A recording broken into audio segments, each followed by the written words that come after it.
Hi guys, Raindle here. Black Witch Helena is right about the corner. I am expecting to see her on Wednesday, and so I wanted to go over her as a character, see what she can do generally, and have a little bit in-depth how to fight her, how to build teams around her, and how to build her, possibly. So we'll go over all of that. But before, I do want to say, if you're going to buy Viz to go for this girl, you should use an Amazon affiliate link. If you do that, you're saving up to 20% on your Viz purchase, and then whichever content creator's link you use is going to get a little bit of something. So I do have a link in the description below, but if you support some other channel, that is perfectly fine with me. We have a great community for War of the Visions, and as long as one of the content creator benefits from what you do, I am very much happy. So on to the actual review now. Black Witch Helena is a magic attacker first of all. She is a really good one. Now she will be a double cost unit, a cost 100. She has a brand new job, and yeah, her main job is all about magic attacks. And she is a very versatile magic attacker that is hard to itemize against because she has a Dark Imperil in her limit break. She has the ability to break magic barriers, she can decrease spirit, and she has guaranteed hits. So realistically, it's really hard not to get destroyed by her when she goes for you. But she can also fit some other roles. She has the Spellblade subjob, so she can either make someone really tanky against magic using resist magic, or you could even use Taunting Spell to make her the hate tank if you wanted to have specifically a magic resist tank, because she's not very tanky to other types of damage. And then she also has the Arithmetician sub, so she can be used as a AoE healer. I would not say that's her best role, but it's some kind of versatility. And she overall is really versatile. Like when you have a unit that can heal, but possibly tank, while also dealing top tier damage, you know you've got something great. Now before we move to her actual kit, let's compare her to a couple other mages that are out. And there is one thing that Black Witch Helena has that no one else has so far, and that is magic resist penetration innately. With this, she ignores 20% of a unit's existing magic resist. If you're attacking somebody with 50 magic resist, well, against her, they have 40 magic resist. A lot of people ask me, you do not gain any benefit if the enemy is already weak to magic. So if you're attacking Ziza that has a minus 30 resistant to magic, she still has minus 30 against you. You don't get more of a benefit against somebody who is not resistant. Now, in terms of stats, Black Witch Helena has a lot more HP than Yuna. If you've seen Luel in action, well, they have very similar HP, and Luel is pretty hard to kill for a mage. They also have just about the same magic, and if you've watched my Luel showcase, you know that girl can one-shot people very easily. Well, Black Witch Helena does that even better, so her damage is through the roof. Her speed is also really high at 63, that's only 1 point below Yuna, and Yuna often goes first. Then she has okay luck. She is not going to struggle with accuracy all that much. Her main drawback, if we can name it that, is a move 3, jump 1 that she has. Then you might look at 6 Spirit and think, oh, she's going to be tanky against magic attacks. Well, not really. When we'll look at her passives, we'll see that she actually goes and fight with negative Spirit if you don't boost it with equipment. But she can still tank magic attacks specifically, because she has a 20% base magic resistance, and she can increase that number quite a bit through passives and abilities. Then her other good resist is slashing, so she'll be great against magic and slashing attacks, the two most common damage types, so that's pretty good. And then she's weaker against piercing and striking, so if you want to build against her, these are the damage types to leverage. Then she has immunity to two very important status effects. Charm, which is insanely powerful for manual play, right? Because a lot of players rely on Charm to beat you. And then to Stop, which is also a very impactful status effect that effectively takes your unit out for the rest of the fight. So really good status resistances, really good stats overall. She's a bulky mage with top tier magic stats, so that's really hard to beat right now. Now, if we take a look at her passives, I have grayed out a couple because I think the ones that are still on white are the ones you're going to want to use almost every time. First of all, she has the Witch Mastery passive, which increases her magic by 60%. Now, she already has an insanely high base magic. With that, she'll be the highest in the game, I'm pretty sure. Then that also decreases her spirit by 8, so instead of a innate 6, she has an innate -2 spirit if you have that equipped. And then if you go to EX jobs, which you definitely should, you're going to have decreased activation time. And that will be very important because, as we'll see soon, all of her Black Witch job abilities have a cast time, so she will often be casting. The other passive that I would use is Providence of Light, which increases magic resistance and light resistance. She has negative spirit. If she doesn't have a high magic resist, whenever she gets hit by a magical attack, she'll die, especially since you'll be running her at 97 faith all the time. So I think you need that equipped. Also, the arithmetician abilities are good, but they are not the main asset that she has. So I feel like equipping the arithmetician subjob passives is a little bit of a waste on her compared to the other ones, unless you have a very specific build or in a specific map where you know you're going to hit enemies on the right hate. But outside of that, I would keep Witch's Mastery and Providence of Light equipped almost every time. And then in terms of counter abilities, well, Counter Energy is interesting. Magic Guard might be good if you're using her as a tank, but if you've used Arithmeticians in the past, you know just how strong damage distribution is. I have one-shot people by countering them for 4000 damage with damage distribution. In the right context, if it procs, it deals crazy damage to the enemy that just hit you, and then heals you back for that damage. It's crazy. So I think I'm gonna have that equipped at all times if I have Black Witch Helena. Now it's time to take a look at why she's such a good magic attacker, because her main job is all about damage. In her main job, she has Dark, basic spell, normal damage, pretty long range, so that's good. Then Drain, which is a spell that everybody knows, non-elemental damage, heals you back, so that's useful. I am thinking of turning off Dark, so that if there's an enemy that's just about to die, she will instead use Drain. With that, she might heal back up a couple times in the fight, and I feel like that might have a good impact, but we'll have to see. The main reason I would not do that, possibly, is because Dark has one more square of range, and so you might end up in scenarios where you can't finish off the enemy because you turned off Dark. But in other cases, whenever there's only one enemy that you're going to hit with a basic spell, turning off Dark might allow her to heal back up, so we'll see. Then her next ability is Devastation. That breaks magic barriers in an AoE. This is crazy, and then the modifier is 220% and it's non-elemental. Being able to break barriers is something that makes attackers very reliable. And what I like about the fact that this breaks magic barriers is a lot of the barriers that we have in the game right now are hybrid barriers. So Gilgamesh has a hybrid barrier, EX Nasha now has a hybrid barrier, and then if you're fighting an enemy that activated Mashari TMR, you're going to break these barriers because they cover both magic and physical. So at some point, it becomes a weakness to cover magic damage, because now there's an AoE barrier break ability that's going to be available in the game, and it's the only one right now. So that is crazy strong.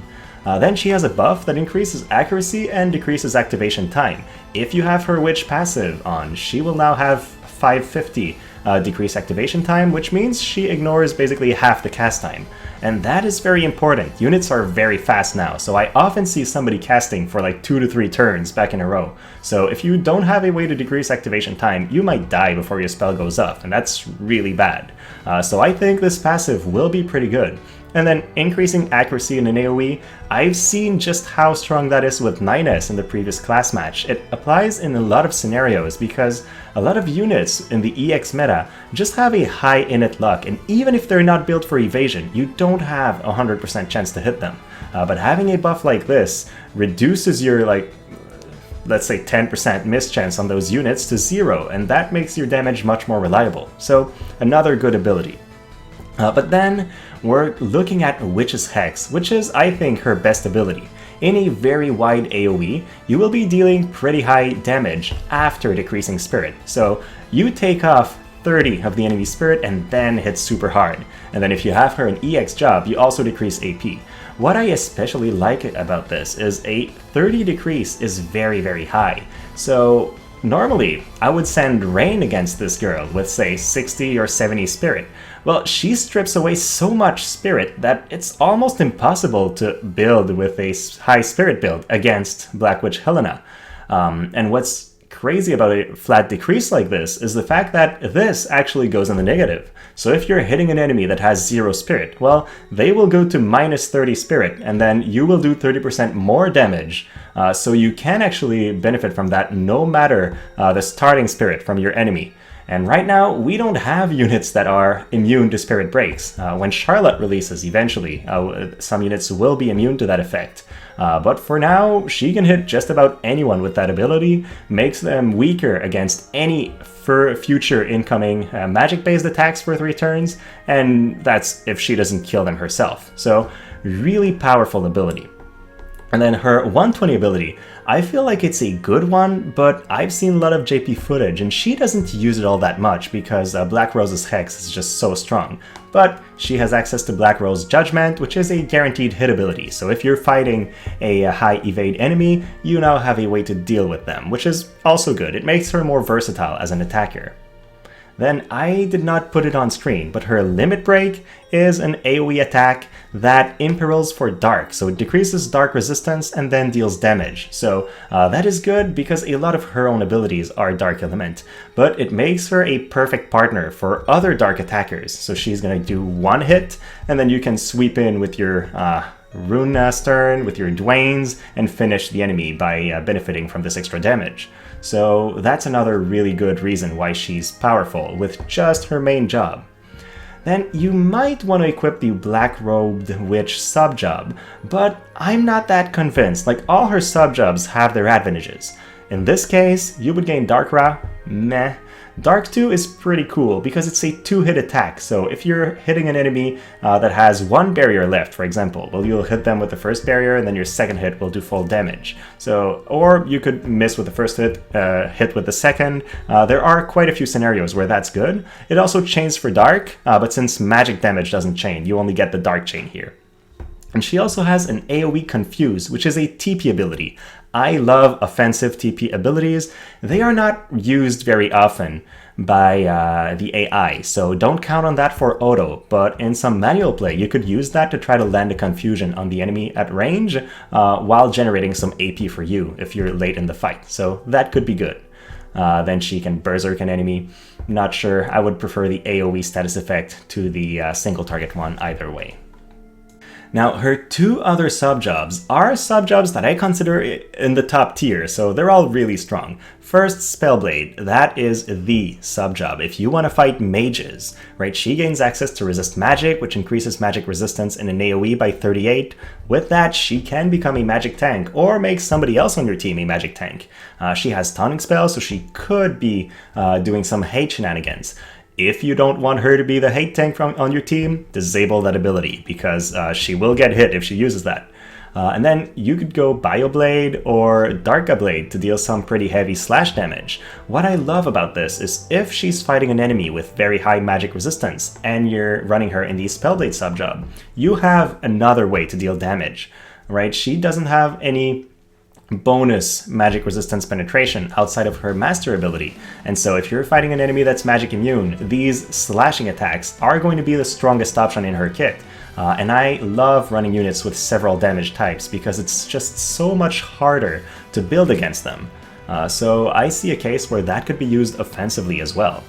And then Arithmetician is the sub-job you want if you want her to heal. Otherwise, the only way she can heal back is with Drain, and that's just for herself.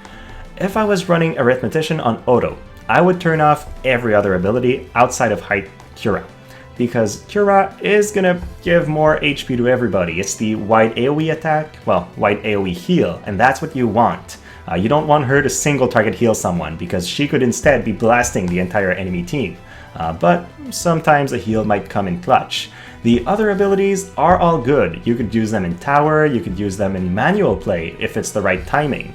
But I feel like the spells from Arithmetician, the offensive spells, are much weaker than what she has in her kit herself. And then I don't trust the AI to use Height Disable or CD Average at the right time. So I would just turn all that off, keep Cura, so that she can potentially heal the rest of your team. And that's it. Now, how do you fight Black Rose Helena? She will be everywhere, so you need to be ready to fight her one way or another. Now, like we said, almost all of her offense is magic attacks, and unless players are running her as a Spellblade with these slashing abilities on, which I somehow doubt will happen, the only type of damage she will be able to do is magic-based damage, so that means you can fight her with magic resistance. Now, sure, she can ignore 20% of that, but it's still better to have up to 80% magic resistance than having 0, especially since it's really hard to build a spirit build against her, since she will strip away 30 of your spirit before dealing damage.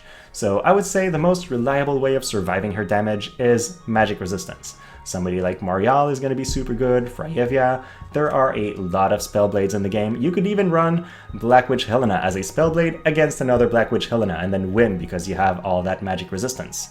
You could also try to go for High Spirit, but you'll need somewhere near 100 if you want to really mitigate her damage, because if you have, say, 60 Spirit, well, you'll only be tanking with 30 Spirit, and with that, she will blow through you pretty quickly.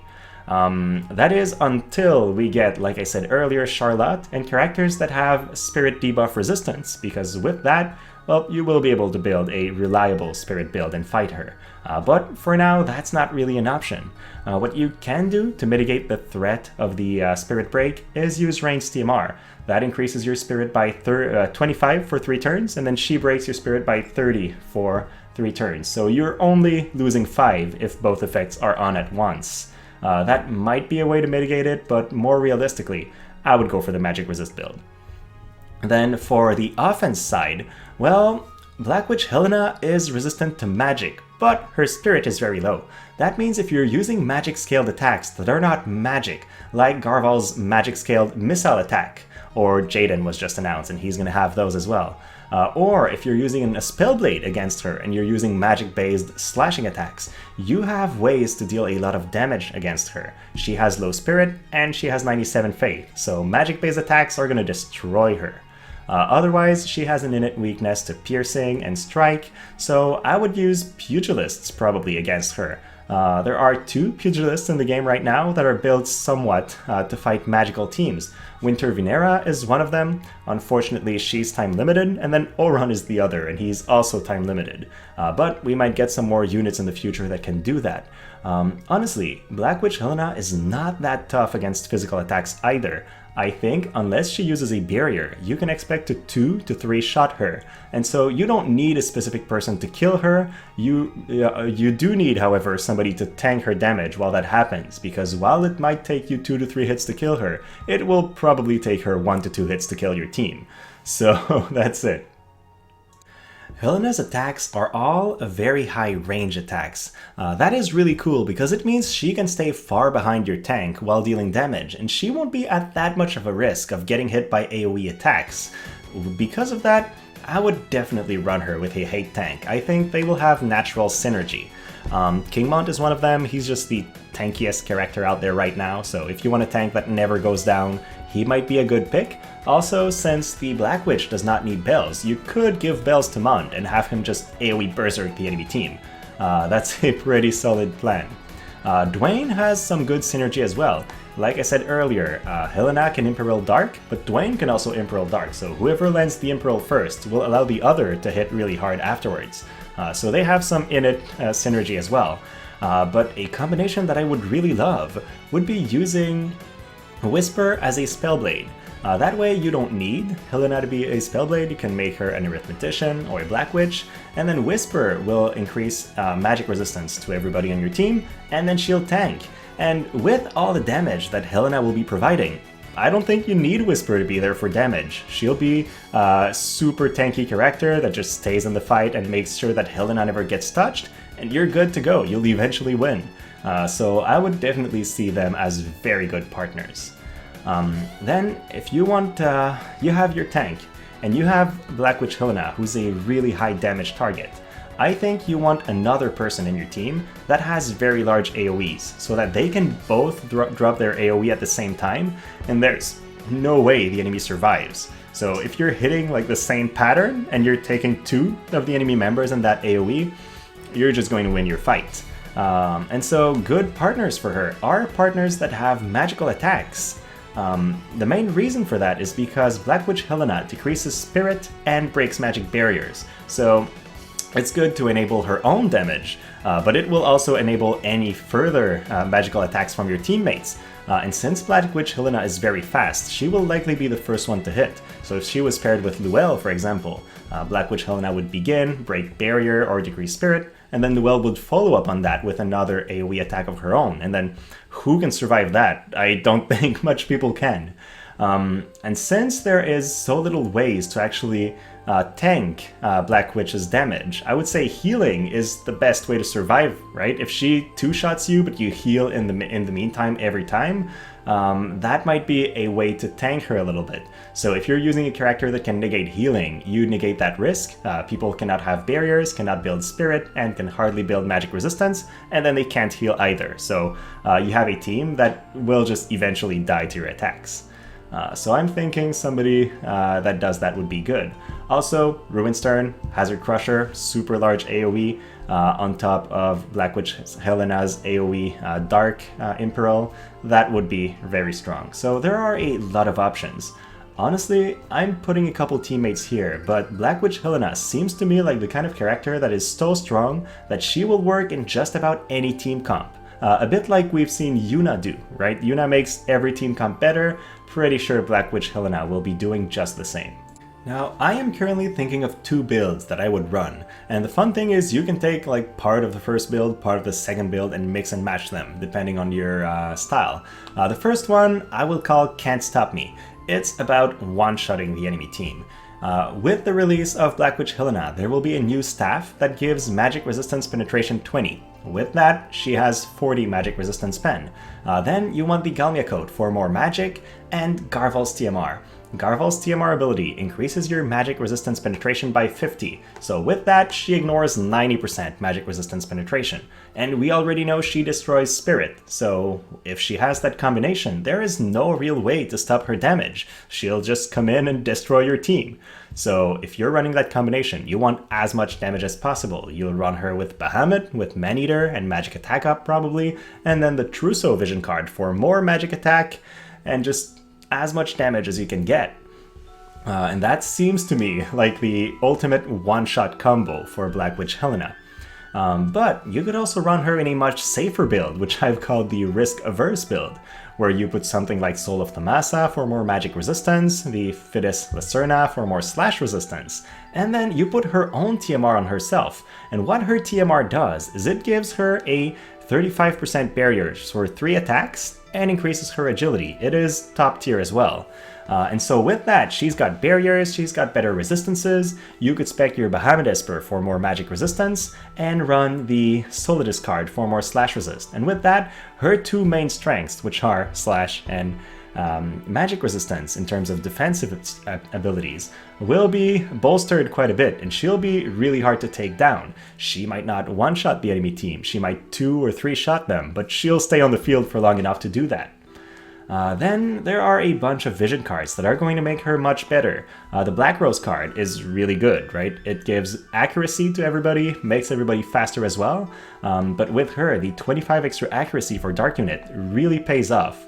Like I said before, her 100% ability is not her strongest. It is good in some scenarios, but if she has enough accuracy to not need that, she'll be using her hardest hitting abilities all the time. Then if you're pairing her with a mage like Luelle, like I said a bit earlier, well, you want one of your guys to have the Ramu card. Your guys are going to have more magic, deal even more damage, heal more. It's just great. And then you're probably going to want some source of magic resistance, especially if you're going the Spellblade build. Omega is a great option for that if you're running a Dark Squad, but otherwise, just put Fenrir on one of your guys and you'll have a really good performance. If you're pairing her with Dwayne, you could also run Diabolos for even more damage, but at some point I think damage will be overkill. She has such a good such a good kit to kill people, that I don't think you'll need much more support from anything else. And so that was it, guys. I don't want to take this longer. If you have any questions, any comments about that, please let me know. I'm trying a new format here, so give me your comments. And also, if you've enjoyed the video, please like and subscribe. And then as always, thank you so much and have a great rest of your day.